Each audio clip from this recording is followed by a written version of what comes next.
Alright, a little warning before I get my presentation started. There are some graphic images in here. So if you don't want to look, I'm going to warn you before so you can turn around. But okay, now back to it. I'm going to give you a lot of information all at once. So before all of it happens, I'm going to start off with a little joke. What's gray stands in a river? When it rains, it doesn't get wet. An elephant. Alright, now that we got this, we're going to go on to a couple of facts. So I'm going to go over two types of elephants. We got the African and the Asian elephant. And of course, you're probably thinking, how the heck do I tell these two apart? Let me tell you. Alright, so according to life science, okay, the African elephant, as you can tell, has way bigger ears than the Asian elephant. And that's because the African elephant has a lot hotter temperatures they have to go through, and the ears are the main way that they keep cool. And also, you can tell that's also kind of shaped like the continent of Africa. And then the second one is the Asian elephant seems to have two little bumps like a heart on top of their head.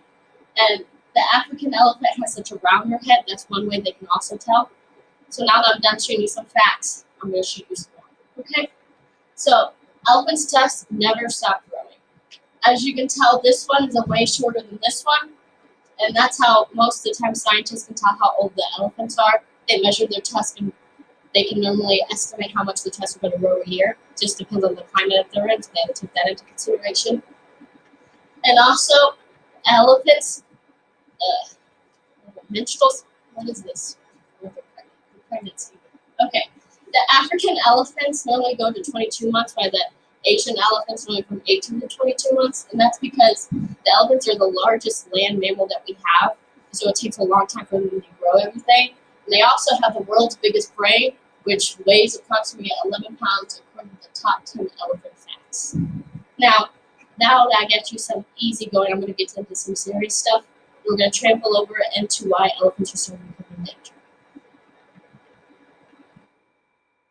So, from this infographic I got from Gentle Giants the Elephant, you can see this is what the elephants used to roam the continent of Africa, and this is what they roam now. And that's mostly, and it's astonishing. They used to be everywhere, and now you see them only in zoos most of the time now. And they have to have habitats for them.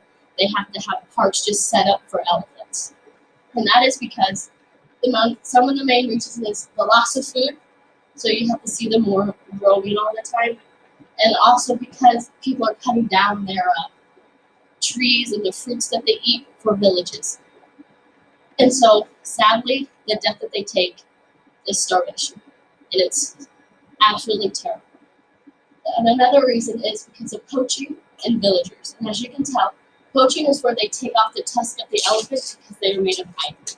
Ivory is very expensive and can be sold on high prices for the black market. The poachers, there are places set up just for elephants so they stay safe, and they have people guarded even with guns, because the poachers go into the habitats just to kill the elephants, even though they know it's illegal. They're willing to take the risk for the money. And also the villagers, it is very selfish what they do. They notice that the elephants are taking their fruit and they're taking their supplies, so they end up just killing the elephants because they're pesky. It's like us killing flies in our house. That's what they realize what elephants are. Okay, now that I'm done addressing the elephant in the room, I'm going to talk about how we can put an end to all of this. There are so many conservations you can go to. There's so many things you can donate. You can even adopt an elephant. Many of you know Ivoriella. Ivoriella donates over 40% of the purchase to elephant conservations. There's also many organizations that you can donate to that will help dye the elephant's tusks. And when they dye the elephant's tusks, the ivory expensiveness goes away.